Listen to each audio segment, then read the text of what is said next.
বাংলাদেশের কোটা সংস্কার আন্দোলন ঘিরে সহিংসতায় 2 শতাধিক মানুষের মৃত্যুর ঘটনার প্রতিবাদ অবিলম্বে শিক্ষা প্রতিষ্ঠান খুলে দেওয়া সহ বিভিন্ন দাবিতে ছাত্র ইউনিয়ন মশাল মিছিল করে। সেই মিছিলে পুলিশের লাঠিপেটায় ছাত্র ইউনিয়নের অন্তত 3 নেতাকর্মী আহত হয়েছে।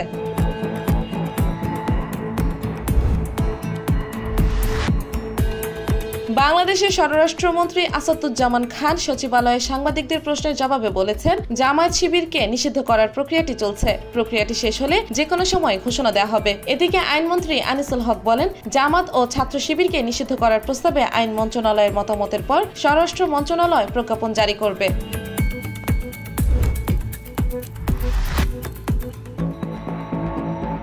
বাংলাদেশ সরকার নিজেদের অপকর্ম আড়াল করার জন্য মিথ্যা অপবাদ দিয়ে জামায়াত ইসলামকে নিষিদ্ধ করার ষড়যন্ত্র করছে বলে অভিযোগ করেছেন দলের ভারপ্রাপ্ত সেক্রেটারি জেনারেল এটিএম মাসুম। তিনি বলেছেন, জামায়াত তার সব কর্মসূচি গণতান্ত্রিক ও শান্তিপূর্ণ উপায়ে অব্যাহত রাখবে।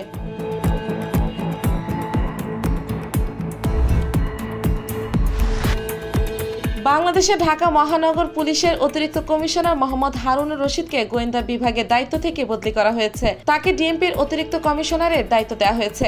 ঢাকা মহানগর পুলিশ কমিশনার মোহাম্মদ হাবিবুর রহমান স্বাক্ষরিত এক অফিস আদেশে হারুনুর রশিদের জায়গায় ডিএমপির গোয়েন্দা বিভাগের দায়িত্ব দেওয়া হয়েছে মোহাম্মদ আশরাফুজ্জামানকে।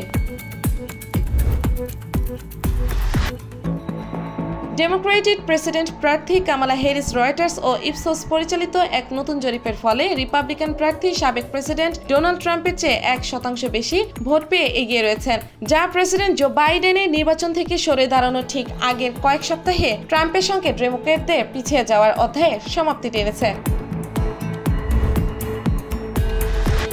দেশের কৃষ্ণাঙ্গ সাংবাদিকদের বৃহত্তম বার্ষিক সমাবেশে বুধবার রিপাবলিকান প্রার্থী ডোনাল্ড ট্রাম্পের যোগদান নিয়ে সংগঠনটির সদস্যরা তার তীব্র সমালোচনা করেছেন। বার্তা সংস্থা রয়টার্স জানায়, নভেম্বরে নির্বাচন থেকে প্রেসিডেন্ট জো বাইডেনের সরে দাঁড়ানোর 1 সপ্তাহ পর শিকাগোতে ন্যাশনাল অ্যাসোসিয়েশন অব ব্ল্যাক জার্নালিস্টের বার্ষিক কনভেনশনে এটি ছিল ট্রাম্পের প্রথম উপস্থিতি।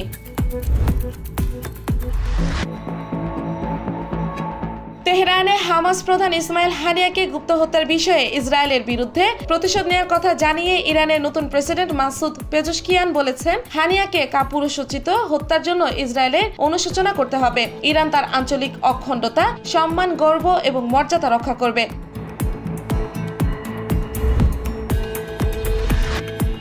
ফরাসি ফিলস লিও মার্শা 200 মিটার বাটারফ্লাইয়ের অলিম্পিক রেকর্ড গড়ে সোনা জিতেছেন। এবার টোকিওতে গোরা ক্রিস্তফ মিলাকের গড়া রেকর্ড ভেঙেছেন মার্শা। টোকিওতে হাঙ্গেরির মিলাক সময় নিয়েছিলেন 1 মিনিট 51.25 সেকেন্ড। মার্শার রেকর্ড ভাঙলেন 1 মিনিট 51.21 সেকেন্ড সময় নিয়ে। এর আগে 400 মিটার ব্যক্তিগত মেডেলে সোনা জিতেছিলেন মার্শা।